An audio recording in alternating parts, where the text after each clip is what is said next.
Hello, welcome to Oxford Online English. My name's Ollie. In this lesson, we're going to look at modal verbs.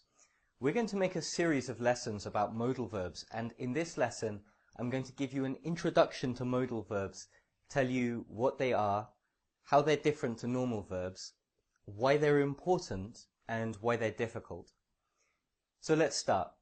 What are modal verbs? Modal verbs are verbs which add meaning to another verb. They follow different grammar rules to regular verbs, and they can often be used in many different ways with many different meanings. There are 9 basic modal verbs in English: can, could, may, might, will, would, shall, should, and must. There are other verbs which behave like modal verbs, although they don't have all the features of full modal verbs. Examples include ought to, need, and have to. For these video lessons, we're just going to look at the full modals. That means those 9 verbs I just mentioned. Our next question: how are modal verbs different to normal verbs? Modal verbs are different from normal verbs in several ways. Modal verbs are always followed by a verb in the infinitive without to, like I couldn't sleep last night, or what should we do? With normal verbs, if you want to use them with another verb, we normally need to add something between the 2 verbs or change the second verb in some way. For example, she decided to go anyway. To use the verbs decide and go together, we need to add to in the middle. I don't mind doing the shopping. After mind, we need to change the verb into the ing form. Normal verbs have different tenses, for example, past, present, future, perfect tenses.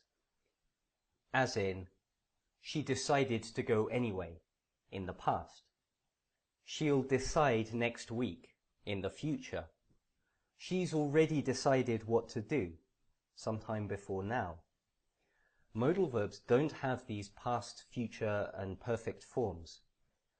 For example, if we say it might rain this afternoon, might can mean in the present or in the future. We understand this is in the future because of the words this afternoon. He could do it if he wanted to. This sentence could be about the present or it could be about the future. There's no way to know. There are exceptions. Could is the past simple of can, and would can have a past meaning in a few situations, but generally modals don't have past or future forms. You can sometimes give a modal verb a past meaning by using the modal verb with have and a past participle after the verb. Let's look.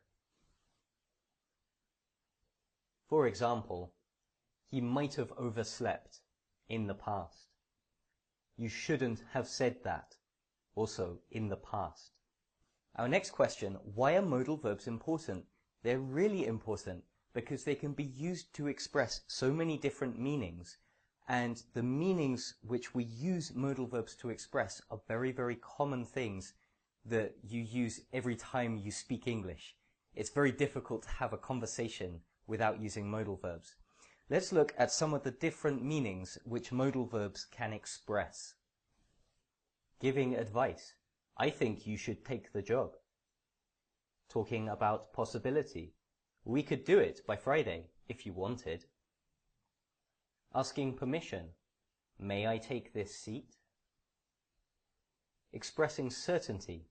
You can't have seen him. He's on holiday in Germany. Although modal verbs can seem very simple, they're actually really, really complicated, and it will take you time and work to understand them fully. However, if you can use modal verbs well, it will give you much more control over your English, both in speaking and in writing. So it's worth spending time to learn about the details of modal verbs. So now you might think, what makes modal verbs so complicated? Let's see. In this table, you can see the modal verbs on the left and the functions which they express on the right. Let's start at the top with can. What can mean? Well, several different things, actually. We can use can to express possibility. It can get really cold in winter here. Certainty. That can't be a banana, it's red. We can use can to ask permission. Can I borrow your pen? We can use can to make a request. Can you help me with something? And we can use can for ability. She can speak Spanish really well. So that's just one modal verb, and you can see it expresses 5 different functions. Let's look at the other side. What about possibility? What modals can we use? Well, we can use can, as we saw before. We can use could. We could try to arrive earlier, if that's easier for you. We can use may. It may be more expensive than you thought. And we can use might. There might be a lot of people there. Okay, is that clear? Probably not. If you think it's clear, that just means you probably haven't understood it completely. As you can see, each modal verb can express many different meanings. Each meaning can be expressed by many different modal verbs. In the example above, not all the verbs are used in exactly the same way, so this makes it even more complicated. For example, when we talked about possibility, may and might are more or less the same. Could is similar to may or might, but not exactly the same, and can is completely different and cannot be used in the same ways. Remember, at this point, this lesson is not here to teach you everything about modal verbs. It's just an introduction. Hopefully, at this point, you understand what modal verbs are, how they're different to normal verbs, why you need them, and why they aren't simple to learn. This video lesson is part of a series on modal verbs, so you can check out our other video lessons for more lessons to help you learn about this topic in more detail. If you're watching this lesson on YouTube, I suggest you check out the lesson on our site. You can see the full version of this lesson with a text and exercises to help you learn more about this topic. That's all for today. Thanks very much for watching. I hope it was useful. I'll see you next time. Bye bye.